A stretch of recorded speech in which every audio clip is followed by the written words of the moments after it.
posibilidad ng tagumpay o kabiguan, ng ligaya o lungkot. Kaya marapat lamang na tanggapin si Jesus bilang tagapagligtas at Panginoon. At matapos yun ay panariwain ang katapatan at paglapit sa Kanya bawat araw o day by day. Ang day by day ay naglalayong umalalay sa pang-araw-araw na pamumuhay. Narito po si Kuya Ed Lapis sa mensaheng pinamagatang In Your Mind and in Your Hands.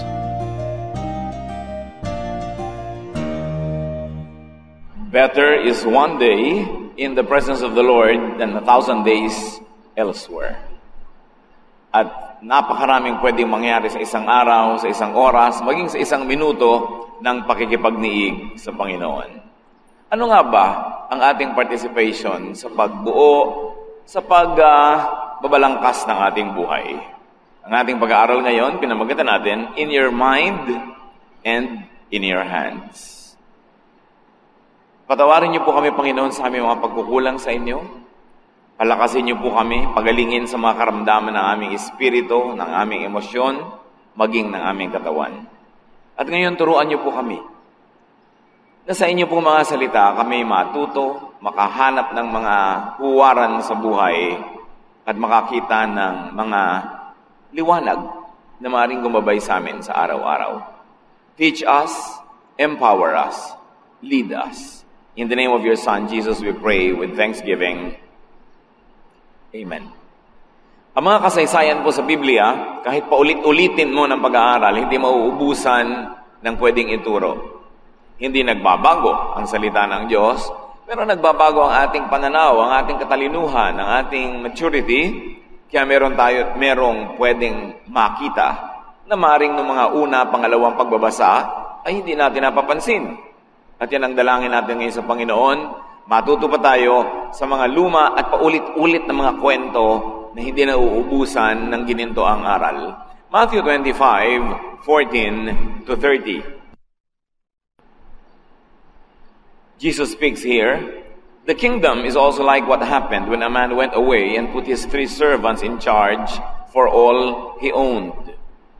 The man knew what each servant could do, so he handed 5,000 coins to the first servant, 2,000 to the second, and 1,000 to the third. Then he left the country. Sa ibang mga version ng kwentong ito, ang tawag doon sa mga coins are talents. Pero sa panahon natin ngayon, mahirap na maintindihan kung ano yung talents, kaya may mga versions tulad ng makabagong contemporary English version na binibigyan na tayo ng equivalent sa ating panahon, mga numerical equivalent sa kaya nating maintindihan agad. At nakita natin dito na binigyan ang 3 mga katiwala ng iba't ibang halaga. May binigyan ng 5,000, may binigyan naman ng 2,000 at may binigyan ng 1,000 coins. At ipinabahala sa kanila kung ano ang gagawin nila sa ipinagkatiwala. At according to Jesus, the kingdom is a matter of trust and trusteeship. Pag sinasabi yung kingdom of God, ang iniisip agad ng mga iba ay mga langit na nasa mga ulap. Pero hindi laging ganun ang kahulugan ni Jesus pag sinasabi niya. Isa sa mga kahulugan nito, ang paghahari ng Diyos, ang pamunguna ng Diyos sa tao, ang kanyang pamamahala sa buhay ng tao, ang pagsunod ng tao sa kalooban ng Diyos, madalas din tawagin ni Jesus na kingdom. When your heart becomes the kingdom of God, because God rules, it is also called the kingdom of God. Kaya mayroong kingdom na nandun sa malayo sa kabilang buhay, pero mas madalas na tinutukoy ni Jesus sa kingdom of God, yung buhay ngayon na pinaghaharian ng mga prinsipyo, katwiran, karunungan ng Diyos. At ito daw kaharian ito ng Diyos, o ang paghahari ng Diyos, ay parang pagtitiwala, trust and trusteeship, based on natural and personal capacity. Hindi pare-pareho ang ibinigay na dami ng mga coins dito sa mga katiwala, dahil iba-iba ang kanilang kakayanan. Verse 16 and so on. As soon as the man had gone, the servant with the 5,000 coins used them to earn 5,000 more. The servant who had 2,000 coins did the same with his money and earned 2,000 more. But the servant with 1,000 coins dug a hole and hid his master's money in the ground. Here we see three attitudes, three mentalities. Number one, servant invested and doubled the coins. May ginawa. Number two, servant invested and also doubled the coins. May ginawa rin. And number three, servant hid the coin. Walang ginawa. Verses 19 and so on. Sometime later, the master of those servants returned. He called them in and asked what they had done with his money. The servant who had been given 5,000 coins brought them in with the 5,000 that he earned. He said, "Sir, you gave me 5,000 coins and I have earned 5,000 more." "Wonderful," his master replied. "You are a good and faithful servant. I left you in charge of only a little, but now I will put you in charge of much more. Come and share in my happiness." Isang kwento na hindi bago nung ikinwento ni Jesus dahil madalas nang nangyari bago pa niya ikinwento at patuloy na nangyayari hanggang ngayon.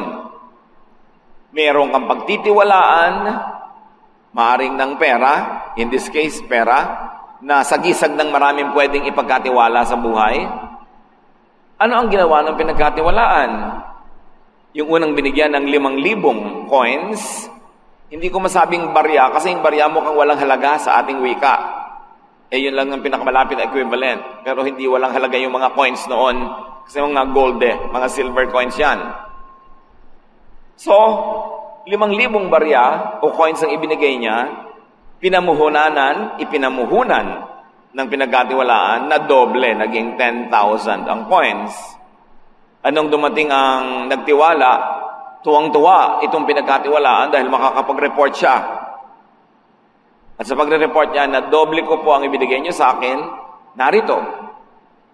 Masarap siyang pagkatiwalaan kasi masipag, nadodoble niya ang pinagkakatiwala, kaya hindi siya natatakot na matuos.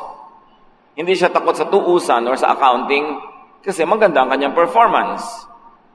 At sabi ng Panginoon, "Napakatapat mo, mabuti ka, binigyan kita ng konti, at konti pa pala yung 5,000. Samantalang yun ang pinakamaraming ibinigay doon sa tatlo. Ibig sabihin, marami pang pwedeng ibigay kung pwede lang na pagkatiwalaan ang tao. So sabi niya, binigyan kita ng konti, bagamat sa tingin mo marami na yan, konti lang yan, compared sa pwede ko pang ibigay. Kaya, bibigyan kita ng marami pa. Pwede ka palang bigyan ng marami. Pwede palang pagkatiwalaan. Sabi, halika at saluhan mo ako sa aking kaligayahan. In other words, ikinatutuwa ko ang ginawa mo, sasaluhan kita sa kasiyahan na yan. Number one, believed that he could double the amount of the coin. Hindi siya nagalinlangan, hindi siya nagduda, malakas ang kanyang loob, nag-invest siya. He acted according to his belief. And because he believed and acted, he produced and reproduced according to his belief and action. Kaya ang una natin dapat itanong agad sa sarili, ano ang pinaniniwalaan nyo tungkol sa Diyos? Ano ang pinaniniwalaan nyo tungkol sa inyong sarili? Sapagkat kung ano pinaniniwalaan nyo tungkol sa Diyos at sa inyong sarili, yun ang huhugis, bubuo ng inyong action kung ano ang gagawin nyo sa inyong buhay. Kung naniniwala kayo na ang Diyos ay pwedeng pagkatiwalaan, na ang lahat ng inaabot niya sa atin ay inaasahan niyang pararamihin, naniniwala kayo sa kakayahan ninyo na ibinigay din naman ng Diyos, kikilos kayo batay sa inyong paniniwala. At yung paniniwala ng taong ito, ang siyang naging dahilan, kaya siya sumipag, nagsipag, nagbunga, at nagkaroon siya ng gantimpala. So ang unang-unang sinusuri, ano ang ating paniniwala? Anong iniisip natin tungkol sa Diyos at tungkol sa ating sarili, sa ating kakayanan, at sa pananagutan na ating dapat panindigan pag nagtuos ang Diyos. Hindi lang pera ang pinag-uusapan ngayon dito, kundi lahat ng bagay na ipinagkatiwala ng Diyos sa atin ay dapat nating sinupin, paramihin, pabungahin, at pagbabalik ng Diyos sa paghaharap at pagtutuos ay matuwa tayo imbes matakot at magtago. Verses 22 and so on. Next, the servant who had been given 2,000 coins came in and said, "Sir, you gave me 2,000 coins, and I have earned 2,000 more." "Wonderful," his master replied. "You are a good and faithful servant. I left you in charge of only a little, but now I will put you in charge of much more. Come and share in my happiness." Kung ano ang ginawa nung number 1, yun din ang ginawa ng number 2, bagamat magkaiba ang dami ng ipinagkatiwala sa kanilang coins. Sa nauna, 5,000. Sa kanya, less than half, 2,000 lang. Pero nadoble niya, naging 4,000. Kung ano ang tuwa nung master dun sa naging 10,000, siya ding tuwa sa naging 4,000. Bakit nga hindi? Siya naman itong nagpasya kung ano yung ibibigay. Binigyan niya ba naman ng 2,000? Dinoble naman. 4,000 lang siyempre ang total nun. Pero ang katotohanan, dinoble pa rin niya. At yun ang dahilan ng kasiyahan ng master.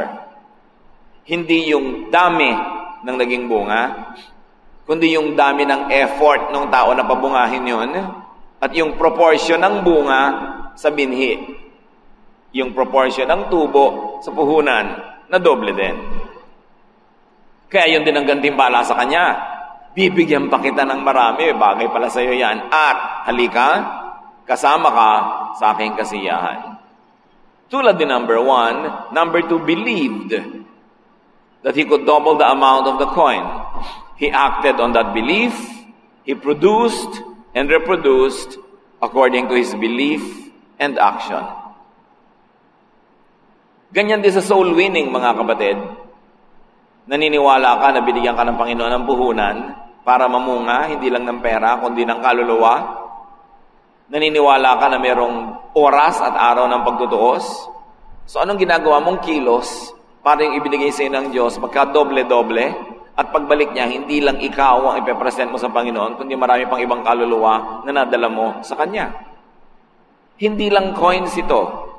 Maraming kahulugan ang coins na ito. Verses 24 and so on. The third servant, or the servant who had been given 1,000 coins, then came in and said, "Sir, I know that you are hard to get along with. You harvest where you don't plant and gather crops where you haven't scattered seed. I was frightened and went out and hid your money in the ground. Here is every single coin." Kakaiba yung pangatlong katiwala. Ang opening sentence niya, sinisi niya yung master. Kung saan niya inimbento at kinuha yung ideya niya tungkol sa master, hindi sinabi sa atin, so dapat haka-haka lang niya yun. Kasi ba't hindi gano'n ang ideya nung dalawang nauna? Sabi niya sa master, which is of course a representation of God, sabi niya, alam ko mahirap kayong makasundo. Umaani kayo ng di nyo tanim. So natatakot ako sa inyo. Ang ginawa ko na lang, itinago ko yung pera nyo para walang sisihan. O heto, sa inyo na uli. Bawat isa sa 1,000 coins, bilangin nyo, walang labis, walang kulang. Number 3, did not believe in the goodness of the master. Para mga tao ngayon, hindi naniniwala na mabait ang Diyos. Ang iniisip, inaapi sila ng Diyos, kinakawawa sila ng Diyos, tinitikis sila ng Diyos, pinaplano ng Diyos na sila'y gibain, wasakin, palungkutin. Of course, kung yan ang paniniwala mo, ang kasunod nun, action. So that man did not believe in the master and did not believe in himself. Wala rin siyang paniniwala sa kanyang sarili na ipinagkatiwala sa kanya ay pwede niyang paramihin. na dapat niyang paramihin. He had a negative perception of the master. He was fearful and afraid of the master, and he was afraid to invest, to take risks. At hanggang ngayon, maraming ganyang tao.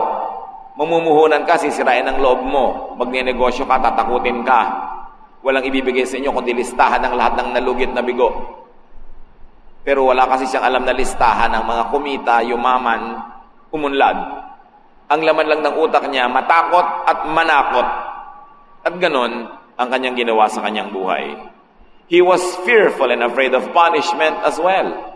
At maraming ganyan, kahit Kristiyano, ang tingin sa Diyos, walang ginawa kundi mamalo, magparusa, magpahirap, manakit.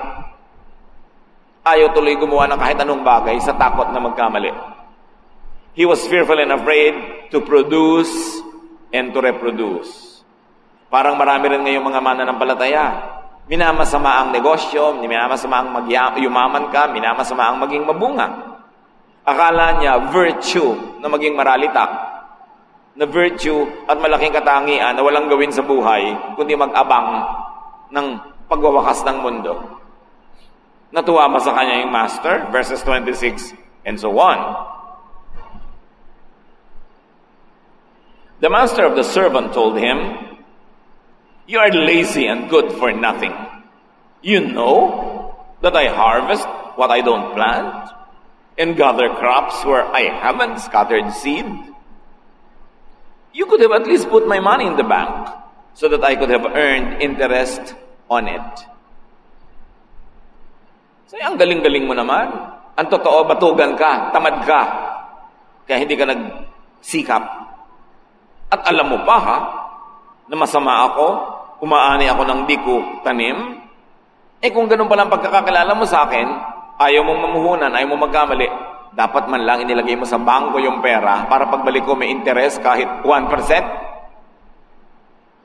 Hindi 0-0, wala man lang nakinita.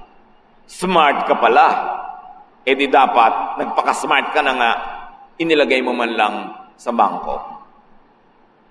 The master reveals number 3's character. Lazy, good for nothing, and above all, he did not have faith in the master's goodness. He did not have faith in himself. And worse, he did not like or love multiplying money. Minamasama niya siguro ang negosyo, minamasama niya ang enterprise, minamasama niya ang anumang bagay na may tubo. Samantalang yung master mismo ang naghahanap ng kita at tubo ng puhunan. Marami sa mga mananampalataya, hindi nila kilala ang Diyos. Mga guni-guni, mga turo ng kung sino-sino ang laman ng utak nila, pero hindi yung turo galing sa Biblia mismo. So they have a misconception of God. Verses 28 and so on. Then the master said, "Now your money will be taken away and given to the servant with 10,000 coins. Everyone who has something will be given more, and they will have more than enough. But everything will be taken from those who don't have anything. You are a worthless servant, and you will be thrown into the dark, where people will cry and grit their teeth in pain."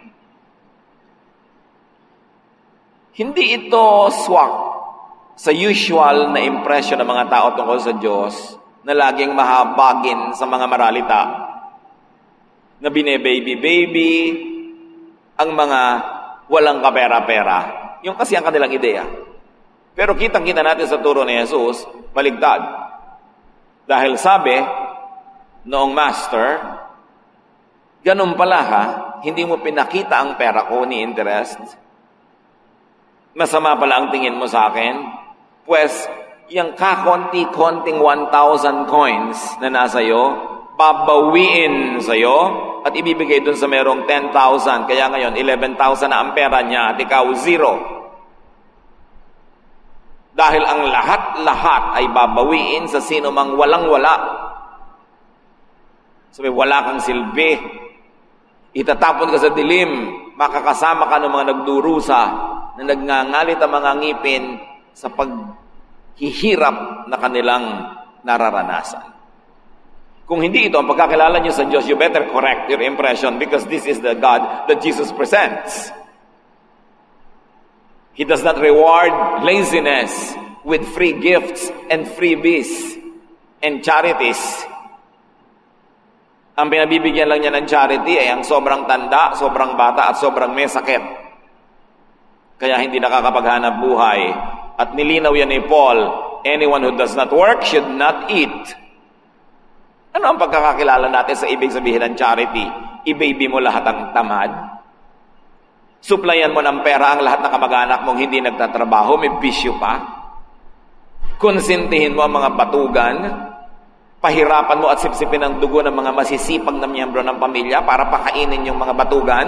Hindi yun ang gusto ng Diyos. Mali ang iniisip nating charity kung yun ang iniisip natin. Because the system of God is to reward those who are fruitful. Meron pang isang kwento si Jesus. Yun daw may-ari ng halamanan, nagpunta doon sa kanyang orchard at may nakita siyang isang puno na walang bunga. Sabi niya sa hardinero, bunutin mo na yan. Sayang ang taba ng lupa na sinisipsip ng halamang hindi namumunga. Nakiusap naman yung hardinero, bigyan pa po natin ng konting panahon. Huhukayin ko yung lupa sa paligid ng mahanginan ng ugat, lalagyan ko ng pataba. Pero pag hindi pa rin po namunga, ako na mismo ang bubunot ng halaman na ito.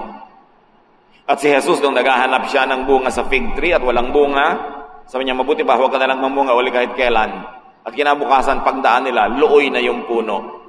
Kilala ba natin ang Diyos? Hindi siya natutuwa sa walang fruits. Hindi niya bine-baby ang mga walang silbi. Liban na lang sobrang tanda, sobrang bata, o may sakit. O kaya, pansamantalang walang bunga dahil lamang inabutan ng time and chance, pero naghahanap at makakakita rin yun. Everyone who makes nothing will receive and keep nothing. That is the kingdom of God. Hindi ba ang introduction nga ni Jesus? And this is the kingdom. At pagka masaya ang Diyos sa iyong bunga, pasasayahin ka rin niya. Everyone that makes much will receive and keep much more. Pag honest ang enterprise, pag nakaw, nabibisto rin at mababawian, pwedeng makulong pa. Yung honest enterprise. This divine justice happens all the time. Huwag tayong sobrang sentimental that we are always giving to the needy when we should giving to the deserving. Dapat yung deserving ang binibigyan. Hindi yung needy kasi tamad. Kasi walang bunga. Everyone who does not believe, everyone who is negative, unproductive, walang bunga, baligtad mag-isip, hindi nananalig, will be punished with poverty and separation from the master. From abundance and from happiness. Apply this financially, materially, emotionally, socially, and spiritually. At gamitin niyo yung coins na symbol ng anumang bagay sa ating buhay. Emotionally, pag hindi mo inalagaan ng iyong emosyon, talaga magkaka-depress ka dyan. Pag hindi mo pinasaya ang iyong sarili, lulungkot ka nga. Socially speaking, pag hindi ka namunga ng mga kaibigan at goodwill, wala kang aanihing kaibigan at goodwill sa buhay mo, mag-iisa ka. Hindi ka nagpupunta sa mga lamay, wala rin makikipaglamay sa iyo pag ikaw ang namatayan o namatay. Hindi ka umaaten ng mga kasalan, kasiyahan, mga pagtitipon, wala rin aaten sa pagtitipon mo. Wala kang tinutulungan, wala ding tutulong sa iyo. That is the kingdom of God. Spiritually speaking, hindi mo pinapabunga ang iyong spirito, hindi mo pinapakain, maluluhi ka talaga. That is the kingdom of God. Walang magbe-baby sa iyo. Yung iba kasi, ang concept nila sa church, bine-baby ka lagi. Pag merong naglalaya sa church, magtatampo pa yung iba sa leader. Bakit kaya hindi hinahanap? Ang hinahanap yung nawawala, hindi yung nagwawala. Ang hinahanap yung naliligaw, hindi yung naglalayas. Mali-mali ang konsepto natin tungkol sa kabutihan ng Diyos, to the point na ang ating konsepto ay, ang Diyos ay puro na lang tungkol sa pangungunsinte, sa katamaran, sa katigasan ng ulo, at sa mga church bullies. Akala natin kampi ang Diyos sa mga church bullies, yung mga walang ginawa kundi manikil, mangapi, manakal ng kapwa, at ipagsiksikan ng kanilang konsepto ng kabanalan sa buhay ng iba. Hindi kampi sa kanila ang Diyos, dahil sila yung mga katumbas sa mga Pharisees na pinagalitan mula ulo hanggang paa ni Jesus. Ibahin natin ang ating pagkakakilala sa Diyos tulad ng ipinakilala sa atin ng mga kung anong religious doctrines and teachings. Madalas, it is the religious doctrines that misrepresent God. But know the Father through the Son, because the Son is the personification of the Divine Father in heaven. In His name, every knee will bow, every tongue will confess that Jesus is Lord. Kaya dapat ang pagkakilala natin sa Ama sa Langit kung paano siya ipinapakilala ni Jesus. Hindi tungkol sa mga cartoons na drawing sa ating utak, ng ating guni-guni, o ng kung ano ng mga religious ideas. And let's take note, persons number 1 and 2 had positive attitude about money. They liked money. They loved making money. But they didn't love money more than God. Pero mahilig sila sa pera, mahilig silang gumawa ng pera, at magparami ng pera, at napremyohan sila ng mas marami pang pera. In other words, yun ang gusto ng Diyos. God does not want you to be poor. God does not want you to be unproductive, and God does not want you to depend on others. He likes you to produce a surplus more than what you need. That is the kingdom of God. And let's take note that number 1 and number 2 believed and acted on their belief. They were not afraid to invest, to take risks, and to act positively. Huwag kayong lalapit, manatiling malapit at makinig sa mga taong walang ginawa kundi sirain ang loob nyo. Takutin kayo na malugi. Mas malaking kalugihan yung hindi man lang nagsubok mamuhunan. Playing it too safe is not the safe way. Nakita natin. Because when you take calculated and educated risks, kung kayo man ay namumuhunan at nagbabakasakali, naaral nyo naman, pinaliit nyo yung risk na kayo malugi, pinadami nyo yung possibility na kayo magtagumpay, doon kayo ngayon mananalig that God rewards good work. That God wants you to be plentiful. That God wants to give you much more. At kung naramihan na kayo sa ibinigay sa inyo ng Diyos, sabi niya, yung little na binigay ko sa iyo, mas mapaparami ko pa yan, pero patunayan mo muna na kaya mong paramihin. Pag gusto kang i-bless ng Diyos, walang pwedeng pumigil. Pero pag ayaw ng Diyos, sino ang pwedeng mamilit? Kaya ang dapat mong unahin is to please God. Meron sa atin, hindi naman Diyos ang nagbibigay ng puhunan.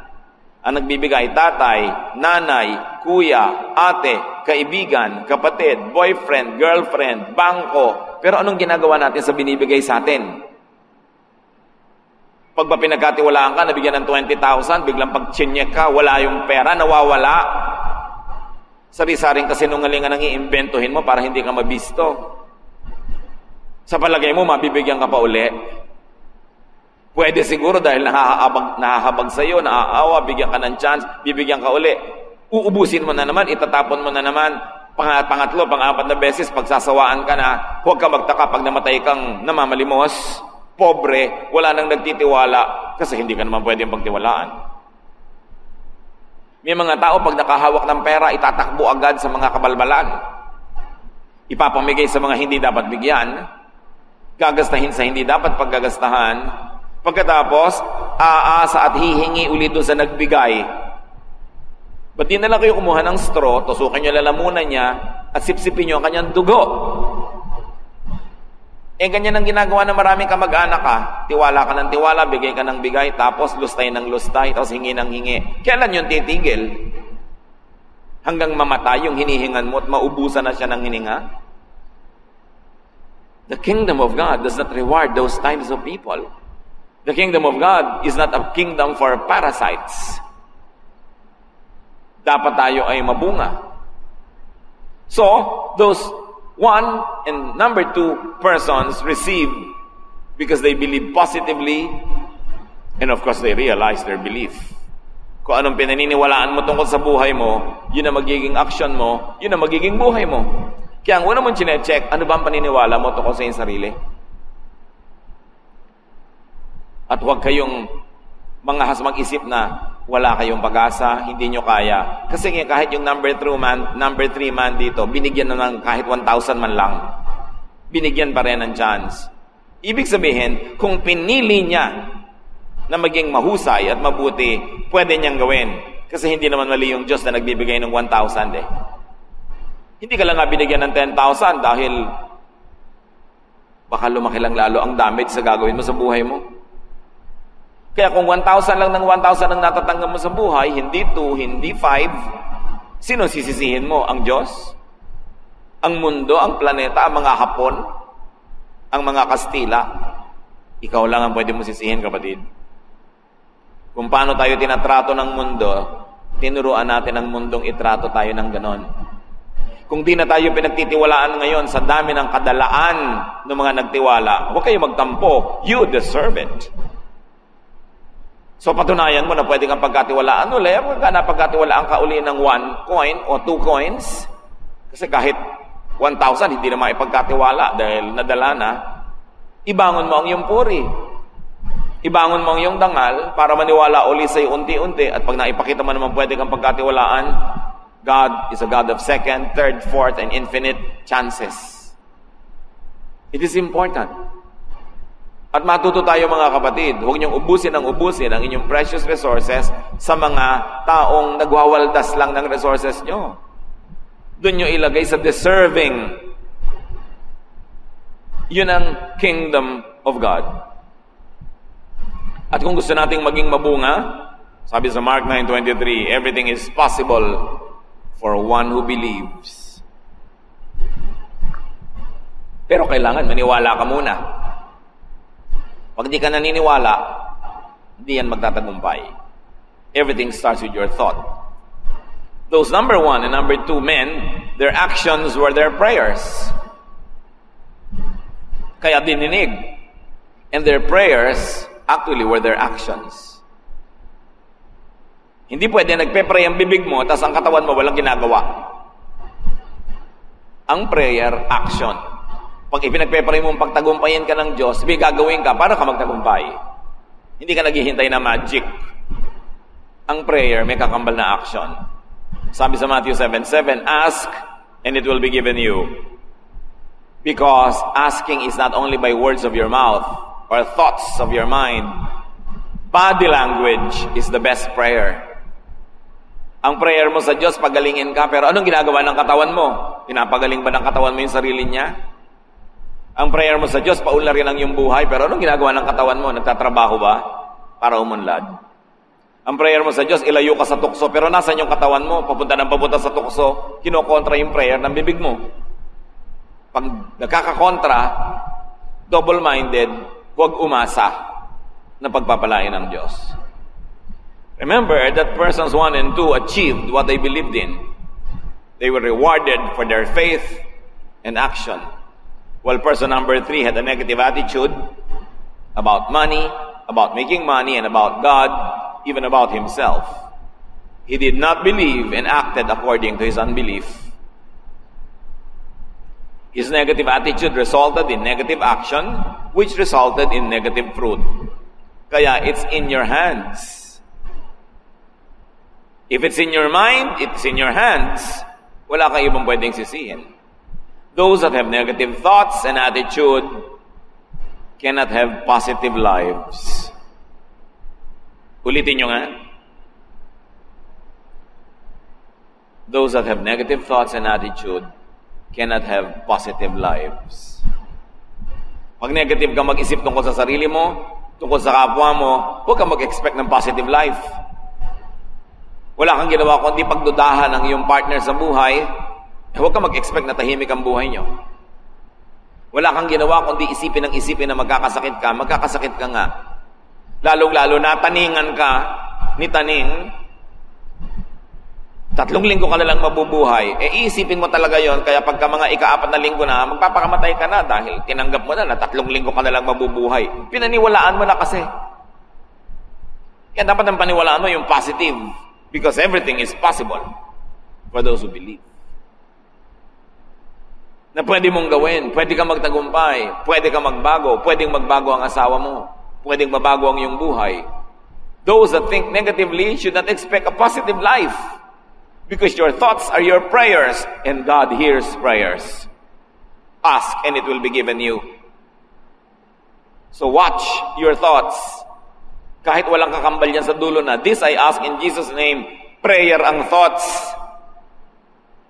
Kailangan ba maging formal ang itsura niyan para maging prayer? Basta inisip mo, prayer yon. Kaya pag inisip mong, naku, sira na ang araw ko, expect it to be ruined. Prayer yun eh. Lahat ng iniisip, prayer. Kahit may kakambal na o wala, na format ng prayer. So, this number 3 did not achieve because he did not believe. And he was punished for unbelief and inaction. So, as we can see, the 3 men here represents all of humanity. That everyone was responsible for his mindset and for his action. Wala kang ibang pwedeng sisihin sa nangyayari sa iyong buhay, kundi ikaw din. So ano? Victim nga ako eh. Kasi isip ka ng isip na victim ka. Kaya paulit-ulit na nangyayari yan. Pag pinalitan mo yung mindset, hindi ako victim, hindi ako api, at di ako papaapi, mating mo, may iba buhay mo. Pag lagi mo sasabihin, lagi po akong inaapi, wala namang nang-aapi ko, wala nagpapaapi eh. Dalawa yan. Para may maapi, may nang-aapi at may nagpapaapi. Pag hindi ka na nagpaapi, kalahati na lang yan. Wala nang mangyayari, wala nang maaapi. So pag naaapi ka, kasalanan mo rin. Kasalanan ko po pagka binubuhusan ako ng asawa ko na kumukulong tubig? Oo. Tanggalin mo yung kalan sa bahay nyo para hindi siya makapagpakulo. Subukan mo kung mabuhusan ka pa. Dapat may gawin ka. Lagi ka nalang nakahiga, iiyak-iyak ka. Pag binubuhusan ka, lalo kang iiyak. Alam nyo ba na ang mga violent people, pag nakakakita ng luha, lalong nagiging violent? Kayo na mga, sana naman wala ni isa, battered wives or battered husbands, napigil na ba ng luha nyo ang kalupitan ng asawa nyo?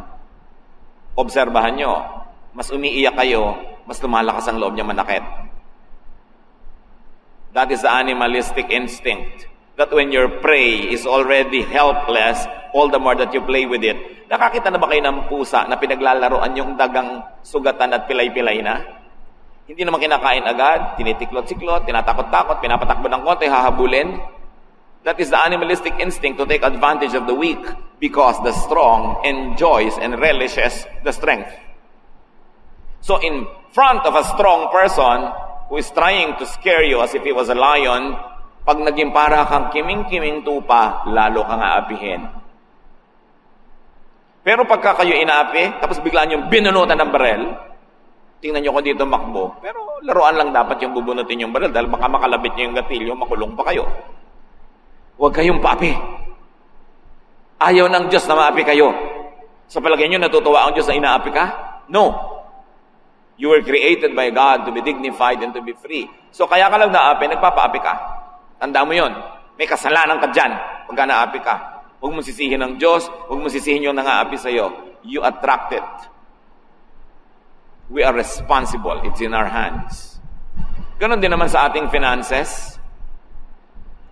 Sa dinami-rami at hinaba-haba ng mga taon ng buhay natin, lahat tayo binigyan ng 10,000 coins, 5,000 coins, 2,000 coins, 1,500, kahit 20. Walang taong hindi binigyan ng chance. What did you do with yours? Lahat may chance. Binibigyan ng chance sa magkatrabaho. Sa simula lang nga, maliit ang sweldo. Yung iba ayaw, gusto malaki agad, hindi nila tinitake. And I know of people who are like that. They think of themselves very highly educated. They don't want to get employed. Sabi na, konti ang sweldo. Ang gusto nila, big time agad. Hanggang ngayon, naghihintay pa sila ng big time na yun na hindi nangyayari. Everyone has a chance because God is God of fairness. Believe in that. Huwag niyong sisisihin ang Diyos na nangyayari sa buhay tulad nitong ginawa nitong taong to. Yung Diyos ang sinisi, kasi hindi ako nagtiwala sa inyo, kasi masama ugali niyo, blah, blah, blah. May chance ang lahat, but what do you do with yours? Hindi pa huli. Kung sakali man na nasira natin ang ating reputasyon, ating pangalan, pwede pa nating buuin yan. Baguhin lang natin ating pag-iisip at baguhin natin ating pagkilos. Stop and don't blame God and others. Be responsible for your thoughts and for your actions. And when you owe up to the responsibility, when you believe in God and in yourself, because God created you wonderfully, you will be able to make more, much more than you imagine. Sabi ng Panginoon, I know the plans I have for you. Plans to give you hope in the future. Plans not to hurt you. Plans not to destroy you, but to make you successful. But what do you think of yourself? And what do you think of God? Always value the opportunities that God gave you. Kahit small, papalakihin din yan. At pag ang tagal-tagal ng small, mag-isip-isip kayo, ano sa ginagawa nyo ang hindi nag-a-attract ng more blessings? God wants you to live a plentiful life. That is the kingdom of God. But it is in your hands. Dear Lord, teach us many practical things from this story. Natuto kami na kung anong binibigay nyo sa amin, paramihin namin. Hindi sa patuloy na pagtitipid lang, kundi sa pagpaparami para lumuwag ang buhay. Turuan nyo kami, Lord, to be aggressive, to be fruitful and productive, because that's what we see in nature. Ang lahat ng mga puno, ang daming mga seeds, ang daming bulaklak, ang daming bunga. Turuan nyo kami maging tulad nila. Pagbulay-bulayan natin, mga kapatid, ang kahulugan nito sa ating buhay at sa pakikitungo natin sa isa't isa. Lord, as your people sit in silence before you, reveal your wisdom so everyone can make a practical application from this powerful, universal lesson.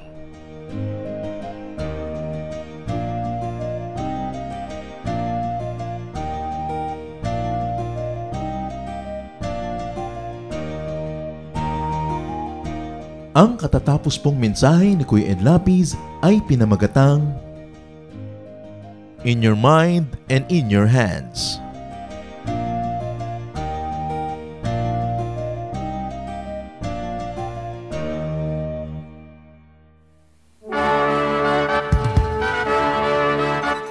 Halina't sama-samang sumamba at magdiwang sa Day by Day Jesus Celebration kasama si Kuya Ed Lapiz. Bulwagan ng Panginoon, PICC, one Sunday a month, Philippine International Convention Center, Rojas Boulevard, Pasay City. All other Sundays, sa mga day-by-day mini-bulwagan ang pagtitipon. Para sa buwan ng Pebrero, gaganapin ito sa February 9, 2025. 8 a.m. ang First Jesus Celebration, 10 a.m. naman ang Second Jesus Celebration. Para sa iba pang detalye, bisitahin ang ating official Facebook page, Day by Day Friends.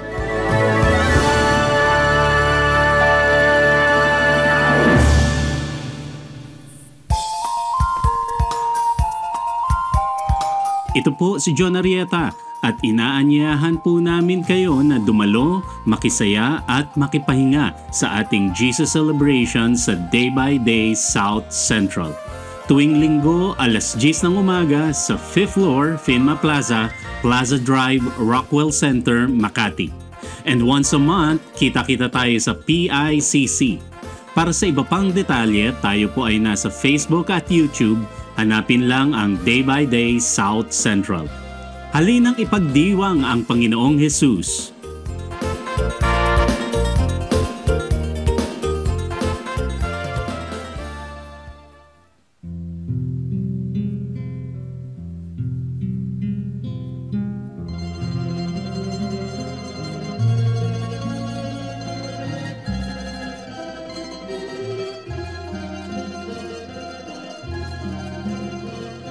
Daan ng kahapon, iniwan ang layon, subalit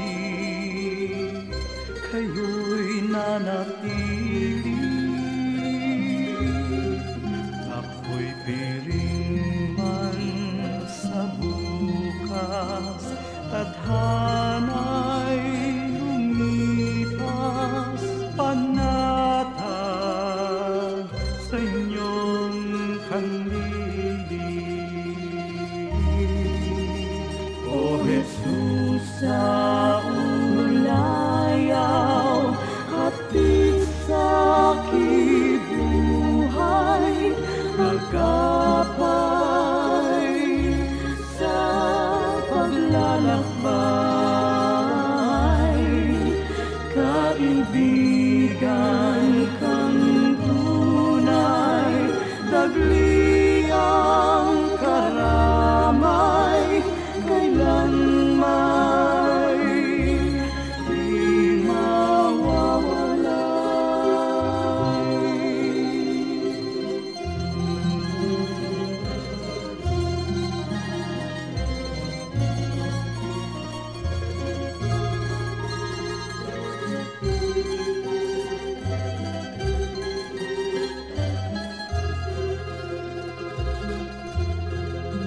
sa tamis ng iyong hiya, masakit at hirap, sadyang hindi mananaig. O Jesus, kaulayaw, gawin pang malinaw sa akin ang iyong pag-ibig. O Jesus, sa ulayaw, hatid sa kibuhay, agapay sa paglalakbay, kaibigan kang tunay, dagli ang karamay, kailan may di mawawalay.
gawa niyo sa aming buhay, tuwina'y naaalala,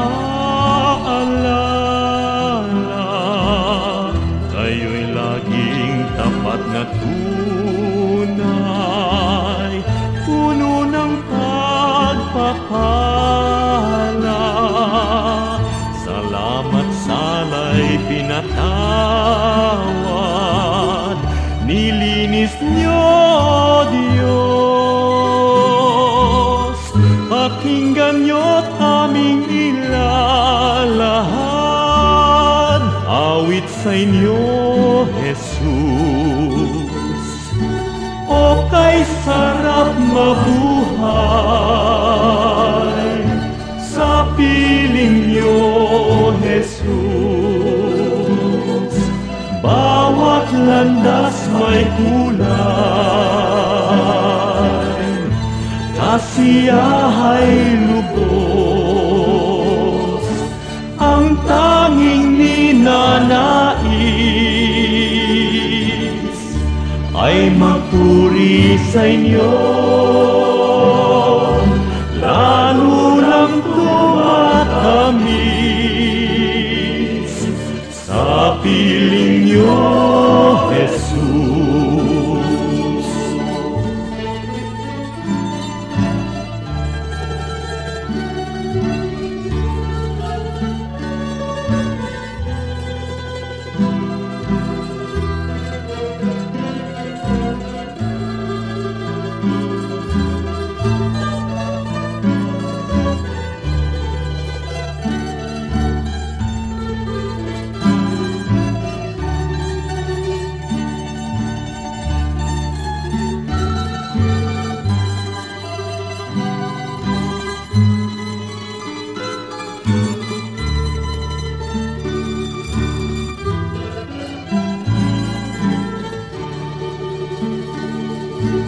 O kay sarap mabuhay sa piling niyo, Jesus. Bawat landas may kulay, kasiyahay lubos, ang tanging ninanais ay magpuri sa inyo, lalo lang tumatamis sa piling niyo, Jesus. Bawat hakbang ay mayroong awit, bawat pintig ng puso, mga himig na makalangit sa damdami bugso. Lumipas man ang aking buhay, awit di matapos, sa langit man ay iaalay, pakinggan niyo, Jesus. O kay sarap mabuhay sa piling niyo, Jesus. Bawat landas may kulay, kasiyahay lubos, ang tanging ninanais ay magpuri sa inyo, lalo lang tumatamis sa piling niyo, Jesus. Lalo lang tumatamis sa piling niyo,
Oras na po para pansamantalang magpaalam ang programang Day by Day.